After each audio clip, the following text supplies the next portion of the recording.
Houston, we have a problem. Houston Astros may or may not be screwed. I'm going to try to break it down a little bit for you guys here. Same thing we did with the Phillies. We're going to recap their season. We're going to look at their free agents, and we're going to see what they need to do to get back to the promised land like they did a year ago. Like and subscribe if you've not already. Let's get into it. Right after we give a quick shout out to today's sponsor, SeatGeek. SeatGeek is a ticketing app that takes the confusion out of buying tickets. They out a 0 to 10 score on every ticket. So make sure you're getting a good deal. If it's green and it's big, it's good. If it's red and it's big, bad. On top of that, you can use my code Sentry17 to get $20 off your first order. Guys, football's in full swing. Hockey, basketball are on right now. And if you want to go to the World Series, be my guest, man. So special thanks to SeatGeek for sponsoring today's video. Use the link in the description to download the app. Remember, that's code Sentry17. So let's take a look at their overview. They finished 90 and 72 this year. They got off to a slow start without their star, Jose Altuve, and they weren't looking good. So for a long part of the season, they barely overtook first place right at the end. Ended up tying with the Rangers, but they kind of owned them a little bit in the regular season. However, Adolis Garcia took over that ownership of them in the ALCS. Couldn't get over the hump. They couldn't get over the Rangers. Top performers, Tucker, Jordan, who missed time, by the way. Bregman was good. Altuve missed time. Chas McCormick had a breakout season this year. Jeremy Pena ended up with a 2.8 WAR. He was kind of atrocious this year offensively, very disappointing. And that was kind of one of the reasons why this team was not as good as they hadn't been in years past. I mean, you look at the strikeout rate of this team, it's unbelievable. Very low for these guys. So let's start off first and foremost with, we can look at the pitchers as well. Framber had a very good year in the regular season, accumulating 4.3 WAR. Everyone else was pretty disappointing. Verlander missed a lot of time as well. None of them really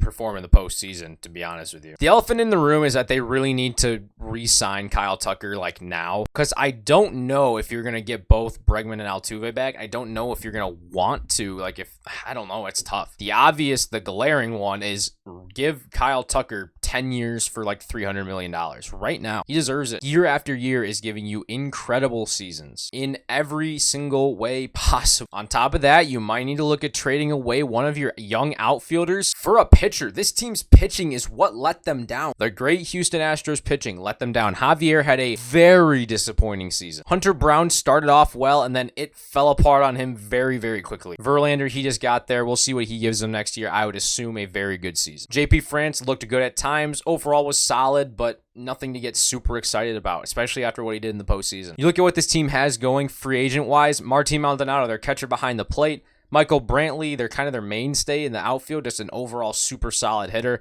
And then two bullpen pieces in Phil Maton and Ryan Stanek. If I had to assume, I'd think one of them will be re-signed, and it's probably going to be Phil Maton. I mean, you look at this team, I mean, they're giving a lot of money to a lot of players. You got Verlander, Altuve, Bregman, obviously at the top of that. Abreu, he's getting a pretty nice salary. Jordan is just at the beginning of that extension. Giving a lot of money to Lance McCullers, who was injured this year. We'll see what he gives them next year. Presley, obviously, and then probably Tucker in arbitration, you'd assume. Javier, not getting a ton of money. But other than that, and maybe you try to extend Framber too, sooner rather than later. He's already in ARB3, you never know. But do they try to turn to a Mauricio Dubon into an everyday role? Because he kind of thrived in the everyday role, to be honest with you, this season. Is that how they go to replace Michael Brantley? Because Chas is breaking out. He's very good. It's still a pretty good outfield. Kyle Tucker, Chas McCormick, Mauricio Dubon, who have all played very well. And Dubon is versatile as well. I think this team needs to go out and get a starting pitcher no matter at what cost, whether it's a Blake Snell, which actually could work, a guy who kind of limits the damage as a lefty against those righties. Like, that